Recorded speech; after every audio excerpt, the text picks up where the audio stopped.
Why don't we go ahead and get started? For those of you who don't know, today's program is the 4,000th in a series that Dr. Janson has done for us, not just over this year, but past years as well. And she always has extremely high attendance and does a great job, is really appreciated. In a minute or two, I'm going to mute everyone, and I want to encourage people, if you have questions or issues you want to discuss, if you can put it in the chat, and towards the end of the meeting, I'll go through those and read them out. All right, are you ready, Dr. Janson? Yes. Take it away. Okay, well, it's great to see everybody. Happy New Year. Hope everybody had a wonderful holiday season, and it's nice to be back in the new year. I think everybody knows me by this point, but just in case there's some new people, I am a physical therapist. I work at GW in our outpatient rehabilitation center here on K Street. And so if as we go through these programs, if people find that, really, I feel like I need more individualized attention, we would love to see you here. We would just need an order from the doctor. And I do see familiar faces, people who have done that, and it's been very successful to have people come and actually see me in the clinic as well. So today I wanted to talk a little bit more about osteoarthritis. We try to kind of pick topics that are relevant to us as we age. So I wanted to go in a little bit more on osteoarthritis, and I'm going to try to share my screen here because I do have a couple of PowerPoint.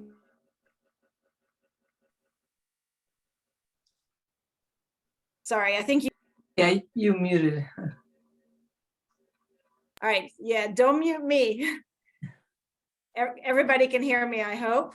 Yes. Okay, so I'm going to share my slides. We'll talk a little bit about osteoarthritis, and then we'll do some exercises a little bit more specifically for osteoarthritis.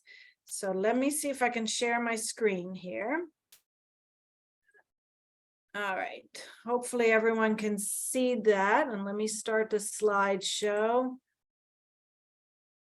All right. Okay, here we go. So we're going to talk a little bit about specifically exercise and osteoarthritis. There are two types of arthritis. There is rheumatoid arthritis. We're not really going into that. It's a lot less prevalent than osteo. So we're going to kind of stay focused with the osteoarthritis, which is more commonly what we have as we age. So what is it? If we take the word osteoarthritis, we can really break that word down into three segments. Osteo is bone, arth is joint, where the two bones come together, and itis is inflammation. And sometimes you will hear physicians or scientists not use the term osteoarthritis, they'll use the term osteoarthrosis, because it's believed that you can have the symptoms of osteoarthritis without having the inflammation. You can have the wear and tear without having the inflammation. So some people feel it's kind of a misnomer to call it osteoarthritis.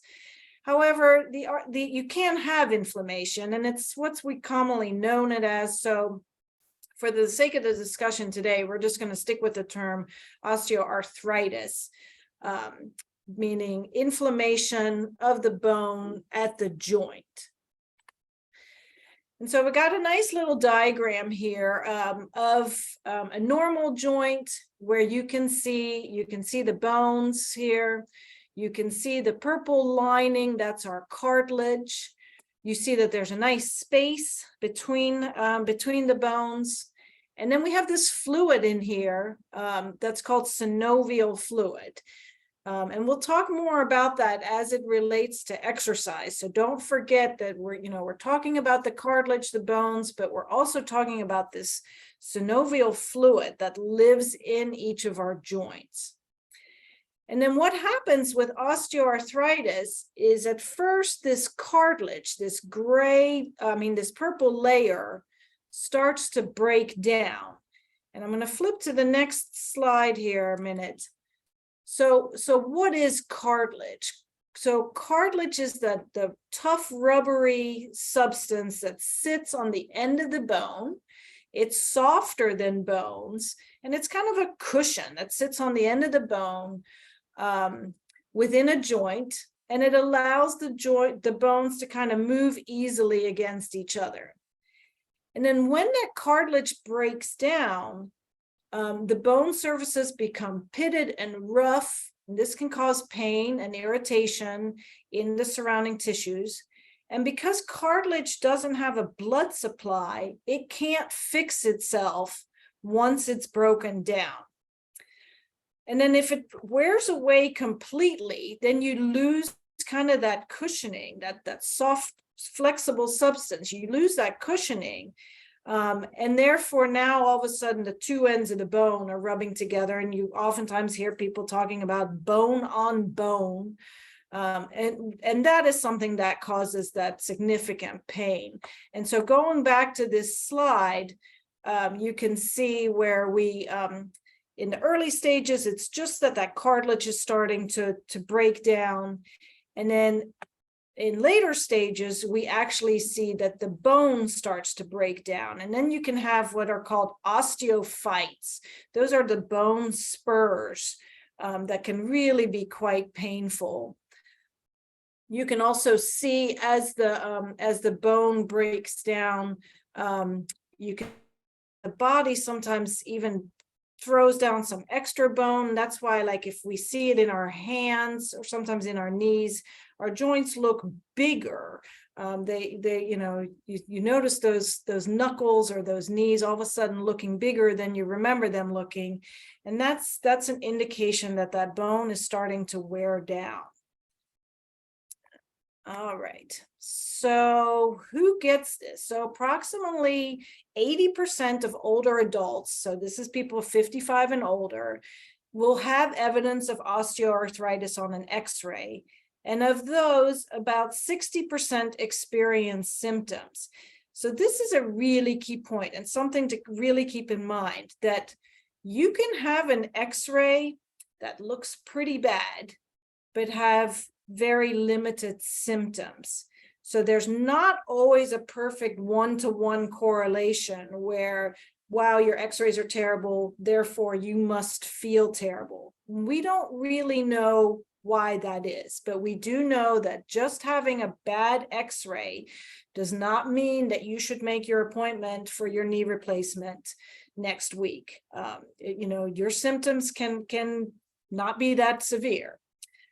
And it is estimated, let me see if I can see this a little better, that 240 million adults worldwide have symptomatic osteoarthritis, including more than 30 million adults in the United States. So it is the most common joint pathology that we see worldwide and in the United States.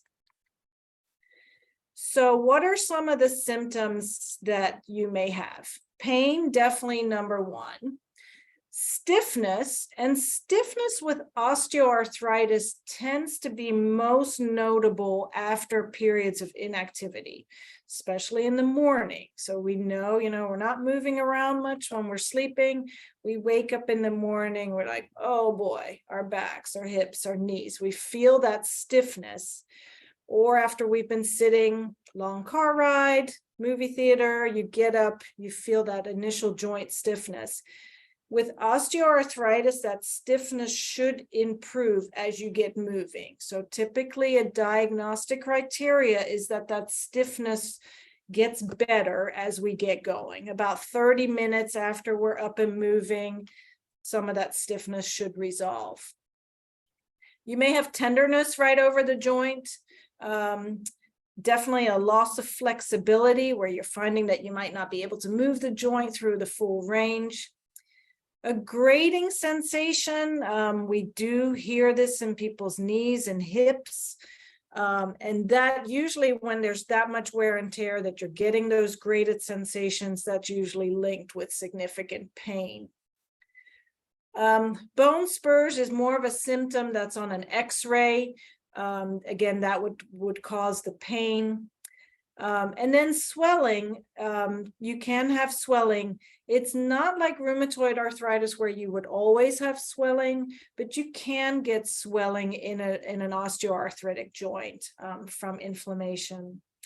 And then the last one is reduced function. So your ability to get up from a low chair, your ability to climb stairs, your ability to open jars. You may find that you're losing function as you get more arthritis in those joints. And then who's at risk? So we know that this is something that increases with age. We know women are more likely to develop osteoarthritis. We don't know why.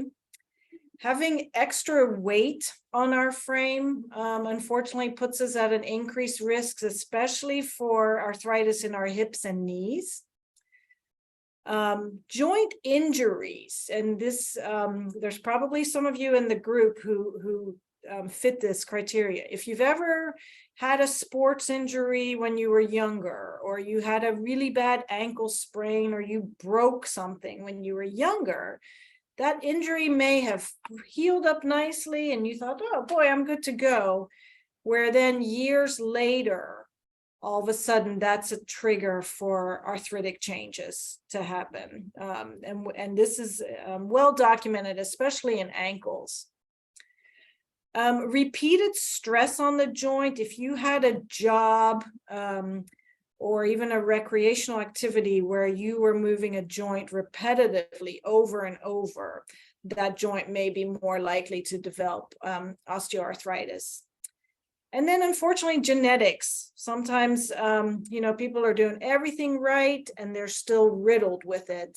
Whereas other people, maybe they're not even exercising, or they're not, they may have extra weight on their frame and they don't have a lick of it. So genetics definitely plays a factor in this as well.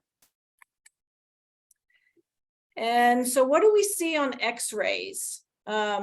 Again, the loss of the joint space. Remember that other slide, that as that cartilage wears down, that space between the two joints here, that starts to decrease. Osteophytes are those bone spurs. So instead of that surface looking nice and smooth, now all of a sudden it's jagged. Where is it jagged? It can be anywhere on that joint surface. And that can definitely vary from person to person. So sometimes when we see people in the clinic, there might be a particular motion. Let's say it's in a hip. That patient say, I can move my leg forward and backward fine, but don't ask me to move it out to the side, because then I get a sharp pain. That probably is happening because of where the bone spurs are sitting on that joint. So that it can be anywhere on the surface, on the top bone, the bottom bone. Everybody, that's kind of individual. And then the last thing that they're seeing, again, is that hardening of the bone. So that's more in the bone itself. And that's where you can see where the body starts to lay down that extra bone, those increased knuckles or increased knee size. But remember, just because your x-ray, you can have an x-ray that looks pretty good, but your symptoms are terrible, or vice versa. There's not a perfect correlation.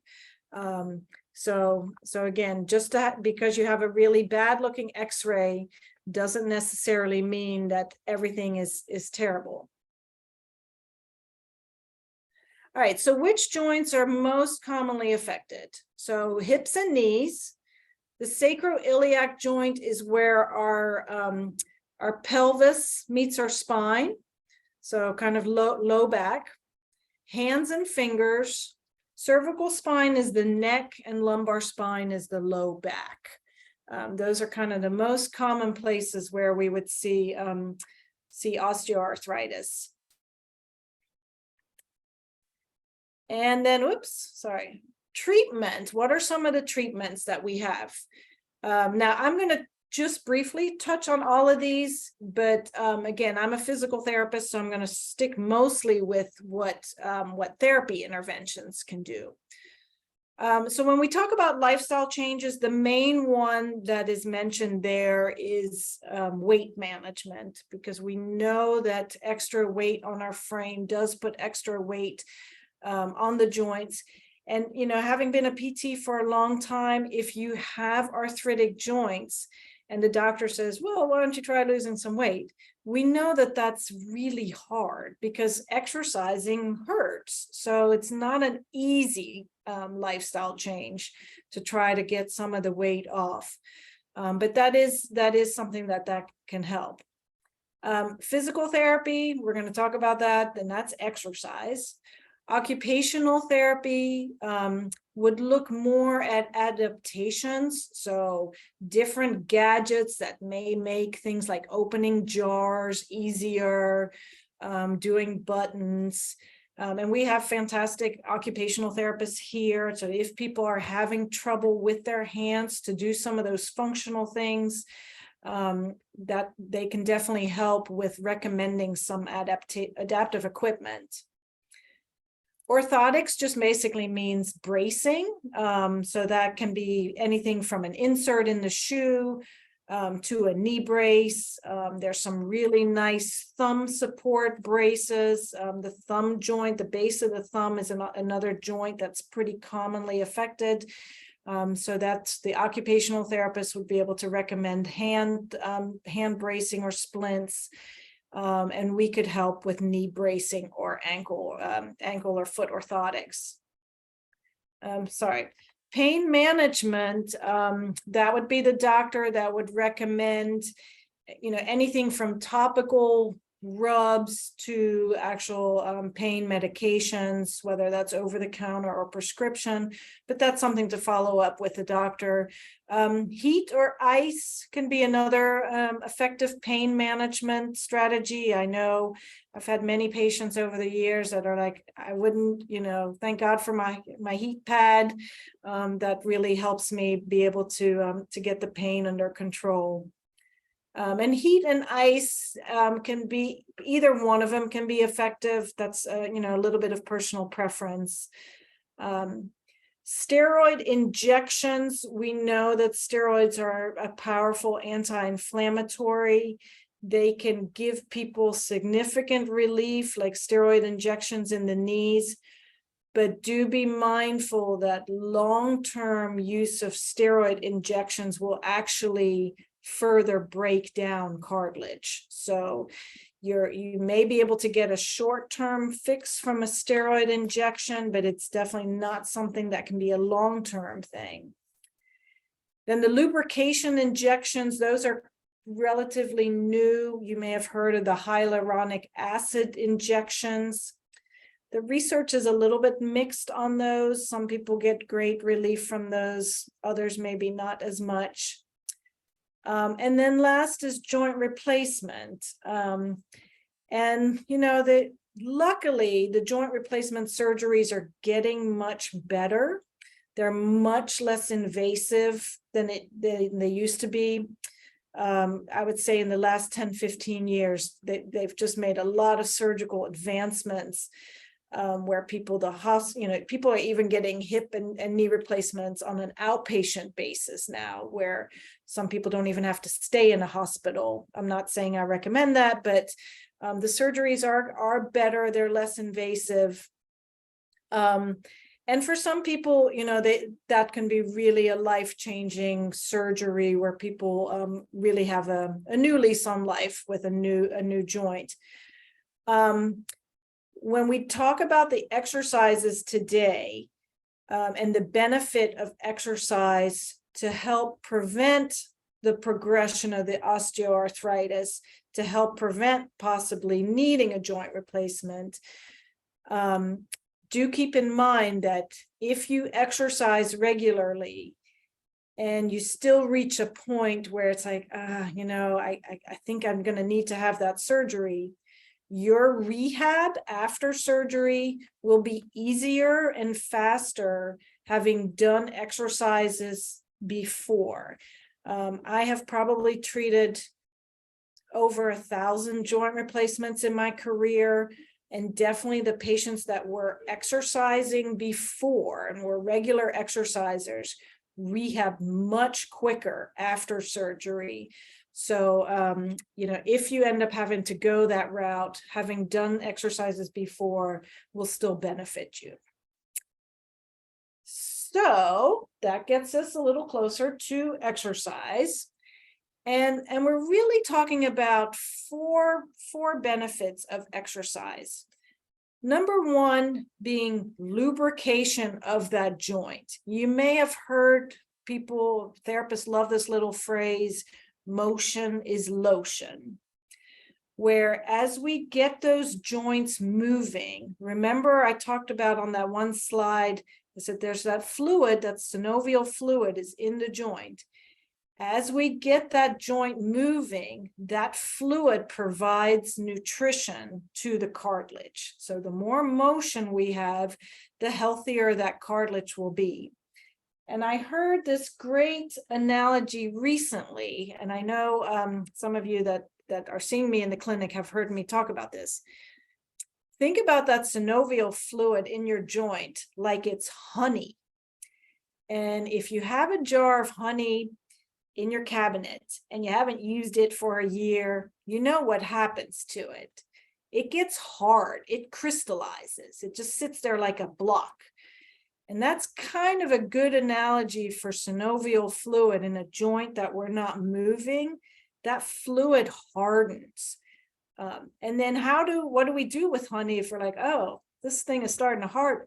We get a big spoon out and we stir it vigorously to kind of get that honey to move again and be nice and fluid. And that's the same thing that therapists are trying to achieve when we want those joints to move. We want to move that synovial fluid, get it nice and fluidy, so that it can do its job in providing that nutrition for the cartilage. Aerobic exercise is also a benefit, just because it increases our circulation, gets that heart rate up, and it helps with releasing our own natural endorphins, which are our own body's pain medication. So aerobic activity is always beneficial when we're talking exercise for osteoarthritis. And then strength is going to be a key component, because our muscles are our shock absorbers for our joints. So the stronger we have our muscles, the less pounding on those joints. And then last, weight-bearing exercises, and that's just basically linking back to my other lecture from osteoporosis, is just having our bones be nice and strong through weight-bearing exercise.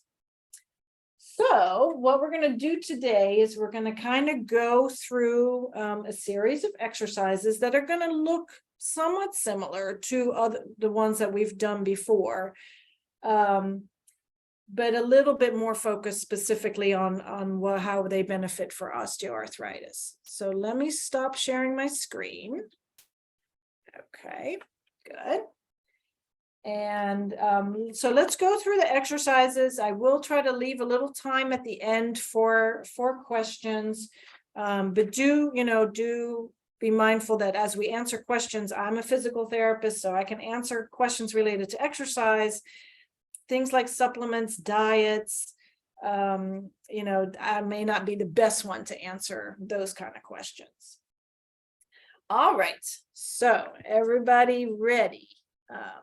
And I'm going to do most of these exercises seated. I know people are kind of at different mobility levels, but most of the stretches we're going to do seated.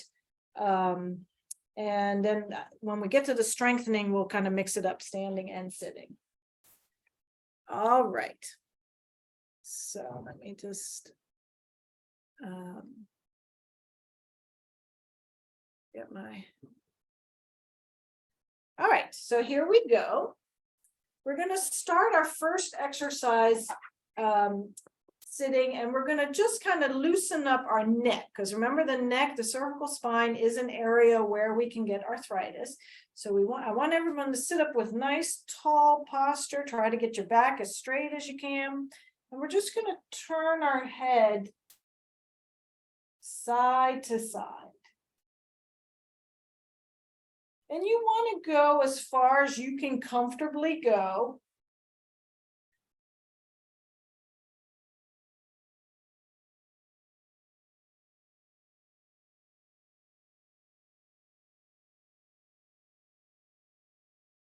Good. If you're getting any sharp stabbing pain, then obviously just stop. Don't try to force going into that direction. As far as you can comfortably go.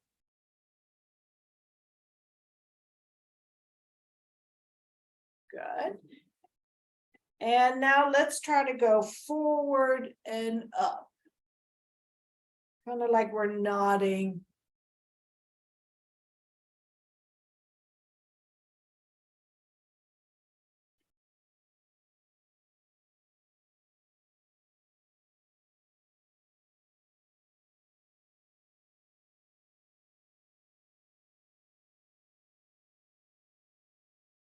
Good. And then try to do a little roll. It's And I'm interesting. hearing a I'm lot of hearing- crunching in my own neck as I'm doing this. So a little crunching sound, not to be concerned. Okay. And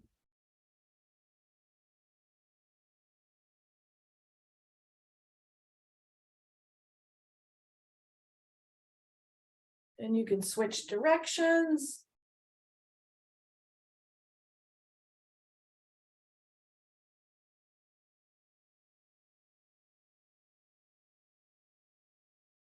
What's making that crunchy sound? So, I mean, it could be that there is, a little wear and tear on those joint surfaces. Most likely, it's just the fluid moving through the joint spaces. All right, and now let's everybody roll your shoulders.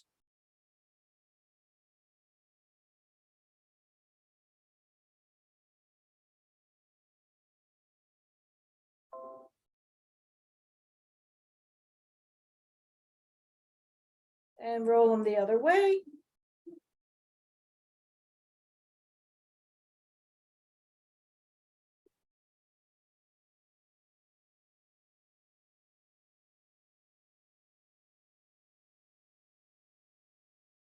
Very good. Very good. All right, so that was a little just lubrication for the neck.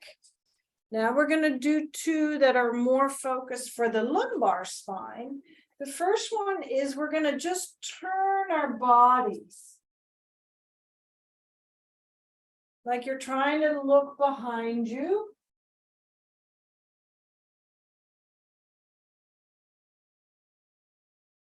And try to have that movement come from your waist, not just turning your head to look behind, but really turning from your waist.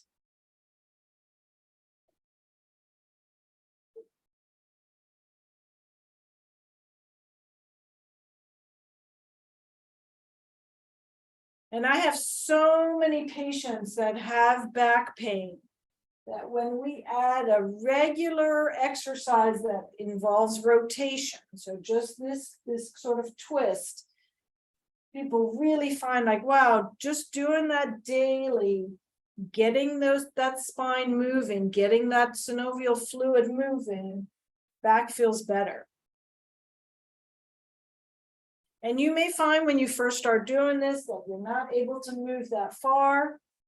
And then as you're doing that on a regular basis, range may improve. All right, so that was the rotation. And now let's do one where we just lean to the side. If you want to, you can bring your arm overhead to give it a little extra stretch. And we're moving to the other side.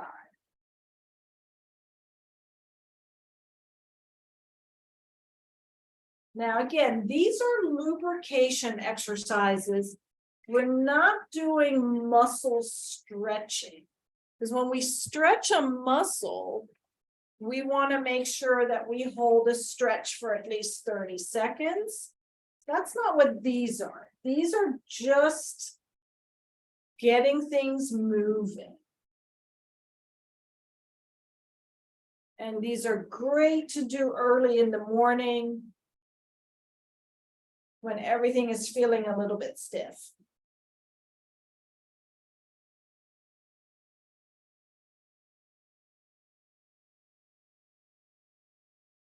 All right, one more. Good, okay. So we've kind of lubricated our neck, we've done our low back, 2 common sites for arthritis. So now we'll do the hip next. So in sitting, I want people just to bring their knee towards their chest. And we'll do the same leg.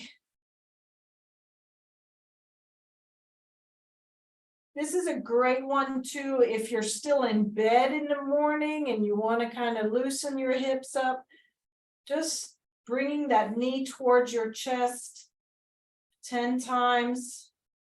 Great way to get that hip joint moving.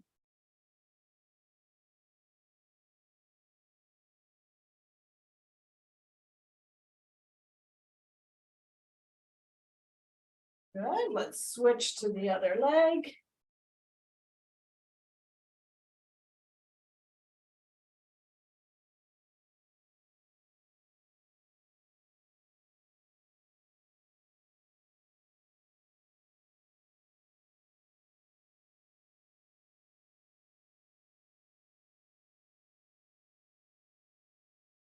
Okay, so that was the up and down motion of the hip, but the hip also has a rotation motion. So for the next one, what we're going to do is we're going to move our leg out and in. So we're going to turn the leg out and in. 3 and 4. You may feel a little stretching on the inner thigh when you do this. 6, 7.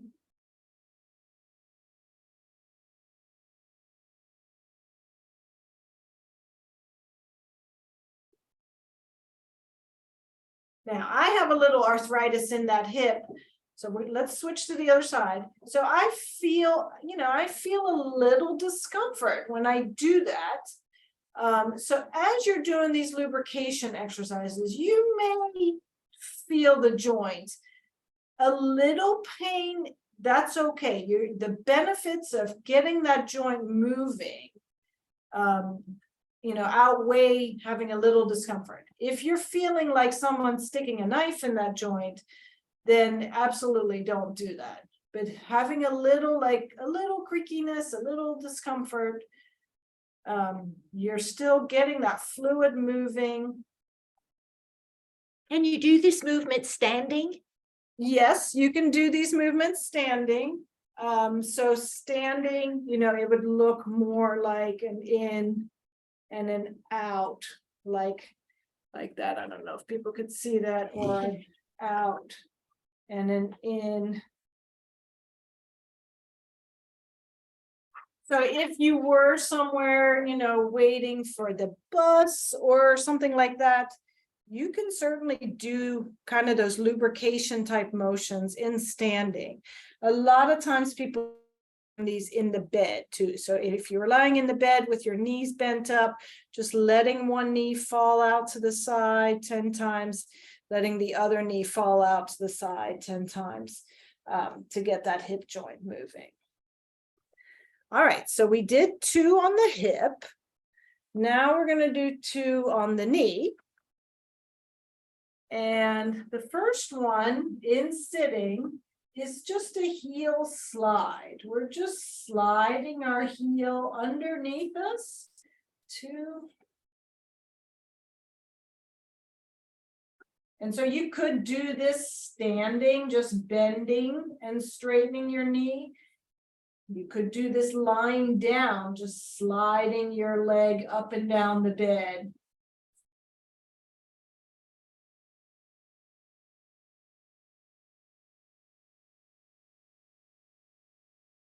Just getting an arthritic knee moving oftentimes reduces people's pain, which is why when people come to therapy, we love putting people on the bikes. Just getting that motion, stirring that honey to make it more fluid.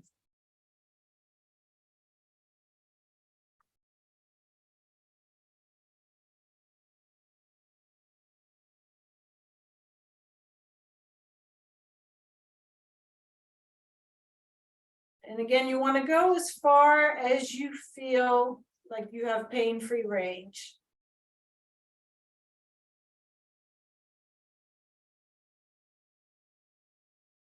And you see how, like, if this was 90 degrees, most of us can go further. We can get our leg underneath the chair. In order for us to do everything functionally that we need to do in life, we need at least 110 degrees at our knees, like to be able to go up and down stairs, easily stand up and sit down. We need that bend. So if you find like, oh, I can only get to here, I'm having a hard time getting that leg underneath, then I would strongly recommend getting some therapy to see if we can increase that range. All right, so in addition to the slides, we're going to do one to try to get the knee a little straighter. And for this one, you're going to put the leg out in front of you. And I want everybody to just press down on their knee. Trying to get that knee as straight as you can. So you can put your hands just right above your knee and just press it down. Getting that joint to go as straight as it will go.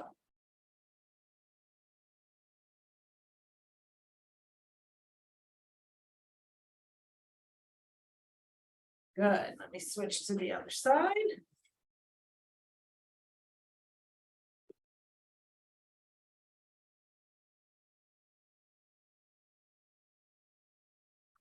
Just pushing that knee down.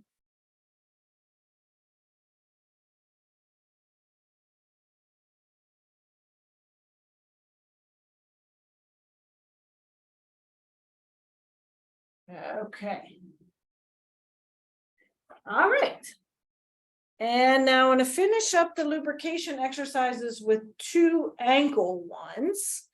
And so we're going to do, I hope people can see me here. Let me see if I can get myself in the screen. We're going to start with just pumping our ankles up and down.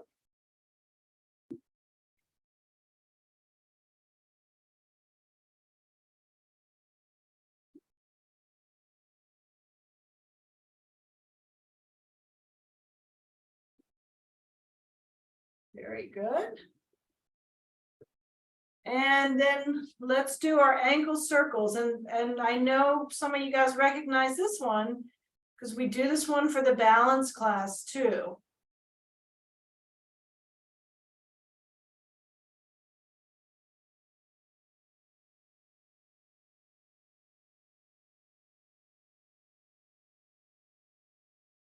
Okay, good. And let's do the other direction.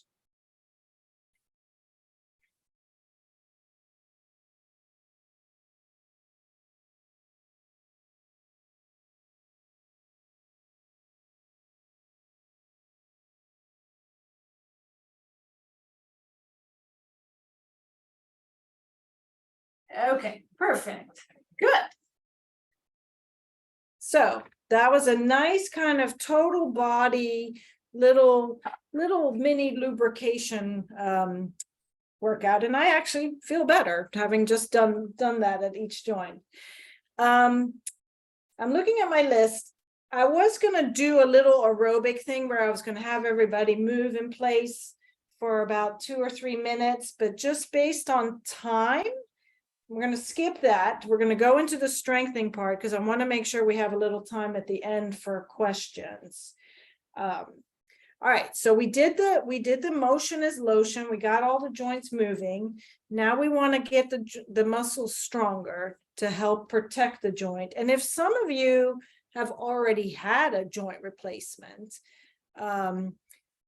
keeping those muscles nice and strong will prolong the life of the joint, the artificial joint. You know, artificial joints are a lot better. They last a lot longer, but they're not guaranteed to last, you know, more than about 20 years. So getting those muscles nice and strong will help prolong the life of the joint.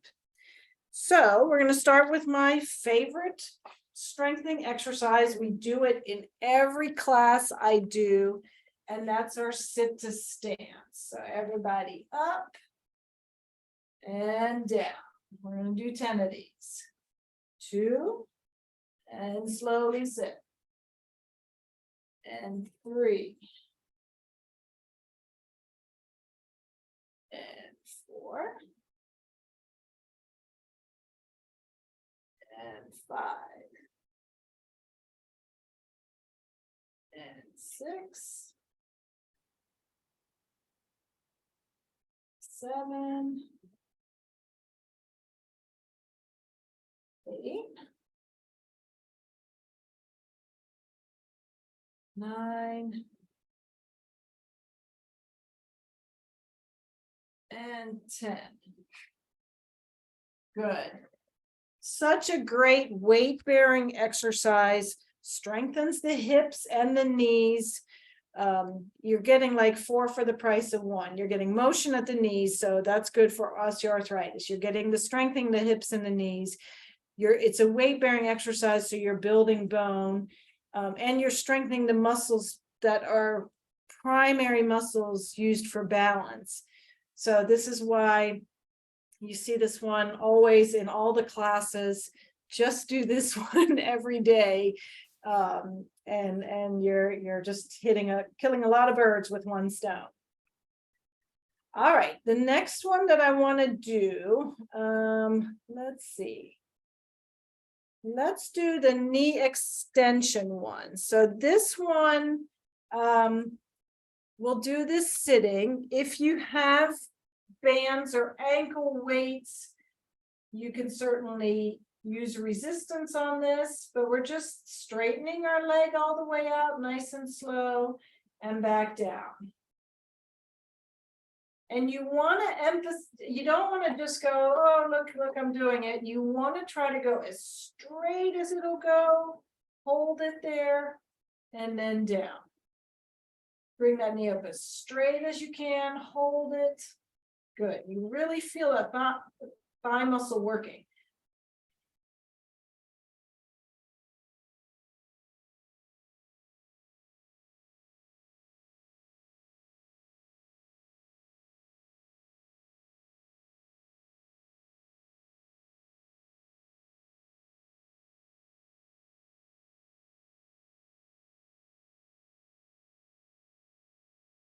Okay, good. And let's do the other leg.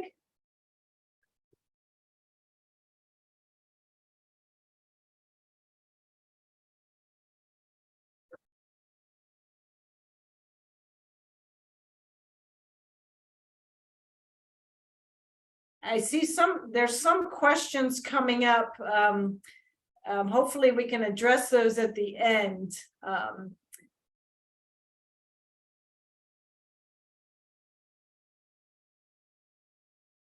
Good. Again, try to get that knee as straight as you can.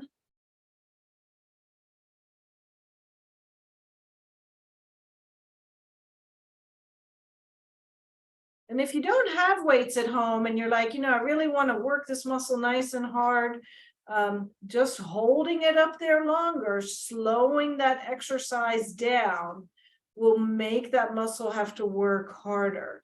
So don't feel like you have to run out and buy ankle weights. Just do them slower, have the muscle hold the weight of the leg. Good. Now, if people have a band, Then the next one we're gonna loop that band around our knees. You can just kind of loop it and hold it. If you don't have a band, I'll show you an alternative. If you don't have the band, what we're gonna do is we're gonna move our knees out and in. If you don't have a band, you can use your hands to kind of resist that motion. But if you have the band, loop the band, and then we're just bringing our legs out and in. This is a hip strengthening exercise. Kind of a smaller muscle that sits on the back of the hip, but an important one for stabilization, which is what we want to reduce those stresses on that joint.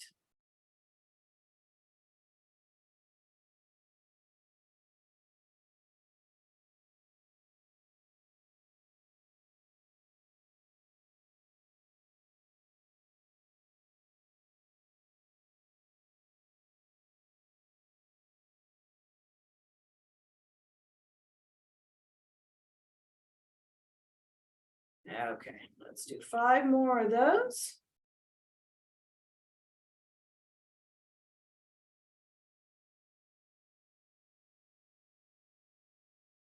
Perfect. And then if you have the band, you can tie it down around your ankles, but you can certainly do this exercise without a band. And you do want to hold on to something when you're doing these 2 standing ones. So I'm going to raise up a table here so I have something to hold on to. And these should look familiar from other classes as well. So we're going to start swinging our leg out to the side while we're standing. 3, 4, 5, 6, 7, 8.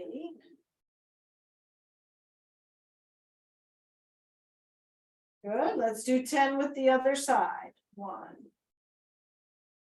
2, 3.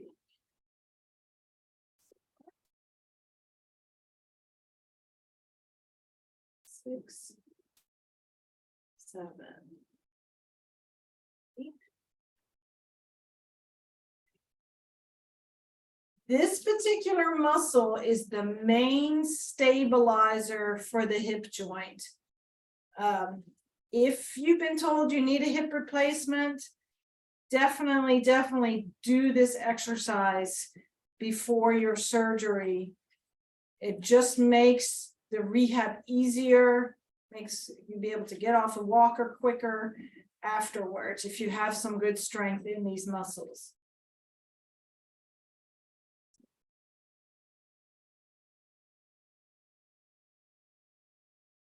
Good, and let's do 10 again with the other leg.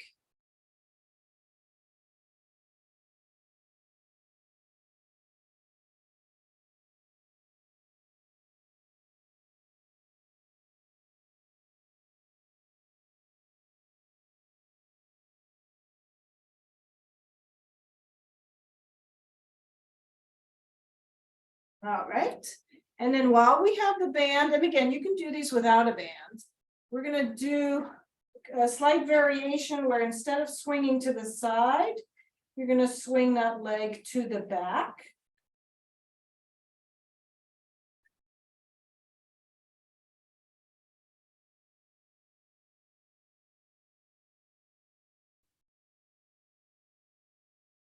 And I know that these exercises look familiar to people because, again, we do these for balance and we do these for bone building. So these are not new.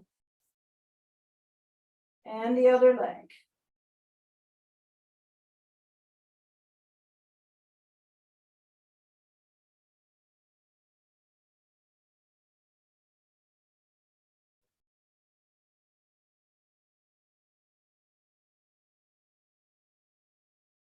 Good.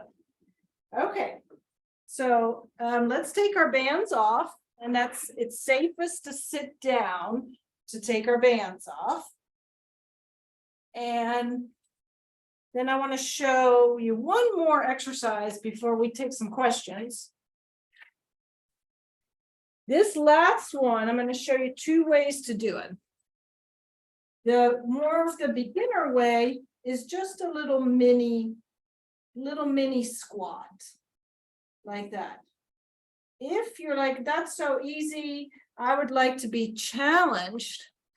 We're going to do our feet staggered, and we're going to drop that back knee down a bit. So we're doing a little lunge. 3, 4, but not everyone is comfortable doing this one, or people's joints don't tolerate this. 6, 7, 8. Excuse me, is your back leg leaving the floor, the heel? Yes, yes. Sorry, let me see if I can lower the screen so you can see that. Yeah, you see how I'm on my toes on the back leg. Let's switch to the other leg if you didn't already switch. And can you say where we should be feeling this the most? You're going to feel this in your buttocks and in your knees, in your thighs.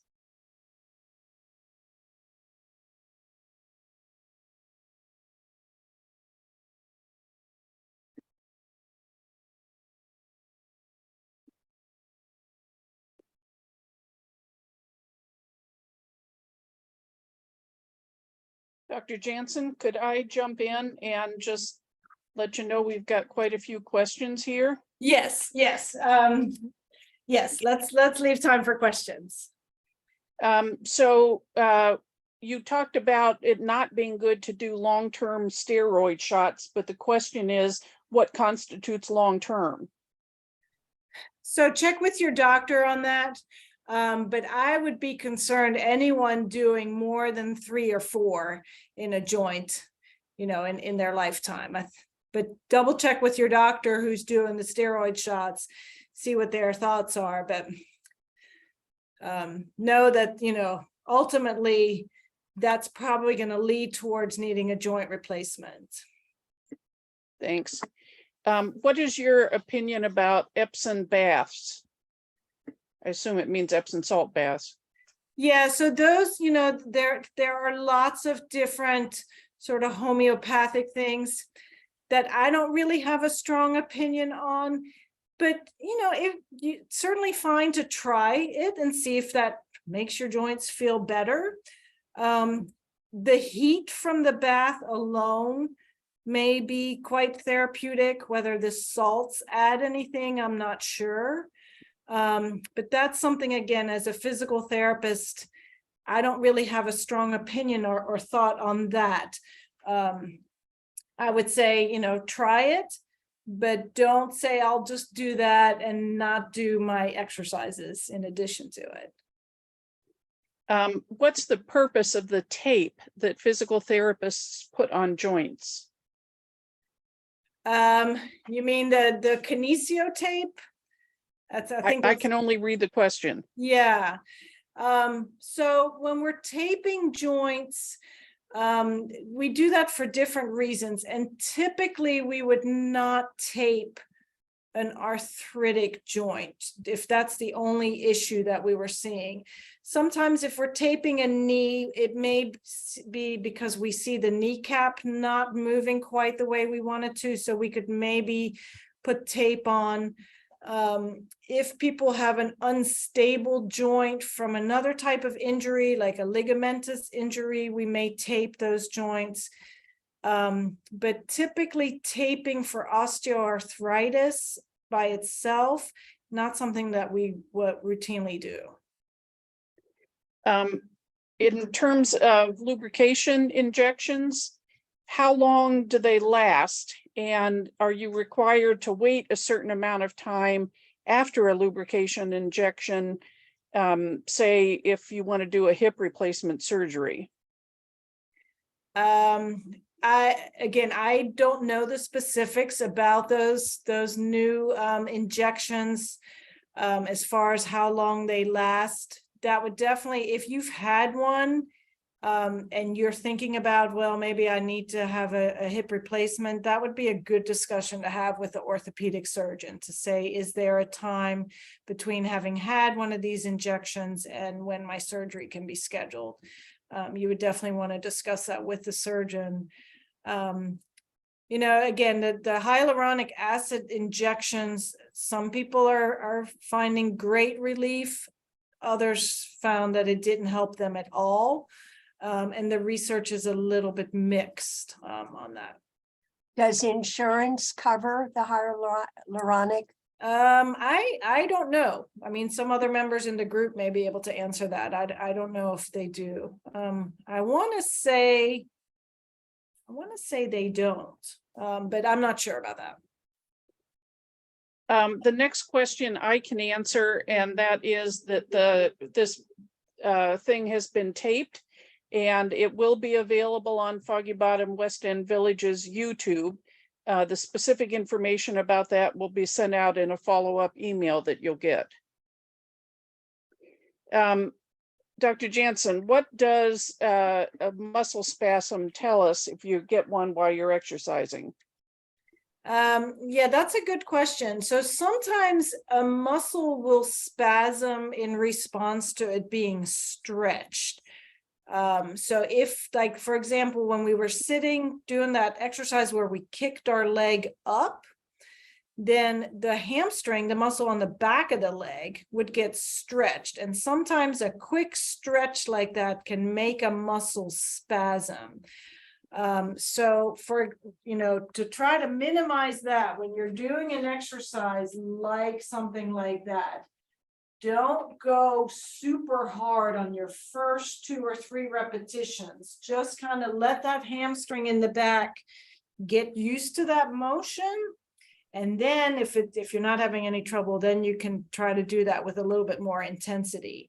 But it's usually kind of the quick stretch on some of the muscles that can make them want to spasm. The next question is about frequency. How often should these exercises be done? Is it every day, or should you do it multiple times in a day? So for those lubrication, just those motion exercises, if you find like, boy, I have a lot of osteoarthritic symptoms that are bothering me, I would do them every day, definitely every day. As far as the strengthening exercises, you certainly can do those every day, but we know that people that do a nice intense strengthening exercise program 3 times a week are getting similar benefits to doing those every day. So the strengthening doesn't necessarily have to happen on a daily basis, but the motion ones, yeah, those should be every day. Is there anything that preserves or restores cartilage? Not that I know of. We just know that once it breaks down, the body itself is not able to rebuild it. And I know, like, people talk about like, oh, let me take glucosamine. There is no evidence that the body is then able to rebuild cartilage just because you took a glucosamine supplement. Most focus on arthritis is about knees and hips. Is arthritis in the shoulders pretty rare? No, I mean, people certainly do get arthritis in the shoulders. And that is also an area where they've made great advancements in joint replacements for arthritic shoulders. It's not as common as some of the other joints, but you can certainly get arthritis in your shoulders, and I've certainly seen it. And some of the same principles, keeping those joints moving. We didn't really go into some specific motion exercises for the shoulders because it's not as common. But if you notice, boy, I have a lot of grinding in my shoulder joint, a lot of pain. They've told me on an x-ray that I have changes, arthritic changes. That would be good to get a referral for therapy so that we can give you some specific shoulder exercises to help with that. All right, we're at 2:30, but I've got one last question here. And that is, do you have any exercises you would recommend for hands, for arthritis in the hands? So I'll give you one. The occupational therapists in our clinic are definitely better at hand specific exercises than the PTs are. So again, if you're noticing a lot of trouble with the hands and you're having trouble with functional activities, ask the doctor for an OT order to come in and see our occupational therapist. One exercise that I like a lot for arthritic hands is to take a pail of water or bucket of water, nice warm water. You can fill up the sink with water and just take a sponge, like a dish sponge, and just squeeze and release that sponge while your hand is in the warm water. Again, this is just a lubrication, just a motion exercise. The squeezing of the sponge adds a little strengthening in it, and then you get the warmth of the water. So that's I think a good one, specifically for the hands. That's kind of a great twofer. All right, well, it is 1:30 now. So unless you have anything else to add, Dr. Janson, I think we'll wrap this one up. Very good. I hope that this was helpful for people. Again, I'm always glad to do these. And Nadia and I will be in touch to kind of brainstorm about what the next one should look like. Well, and again, remember, I'm here at the clinic. I think people have my email information. So, if questions come up, feel free to reach out to me. I just want to say, Dr. Janson, that your programs get the highest consistent response rate of any kind of program that we do. You are so helpful Oh, to wonderful. folks, which is why they keep coming back Wonderful. and telling other folks to get on it. Excellent. Oh, that makes me so happy to hear that. Appreciate that feedback. You're more than welcome. Thank you so much for today. And we'll look forward to your next program. Very good. Thank you. Bye, everyone. Take care. Bye-bye.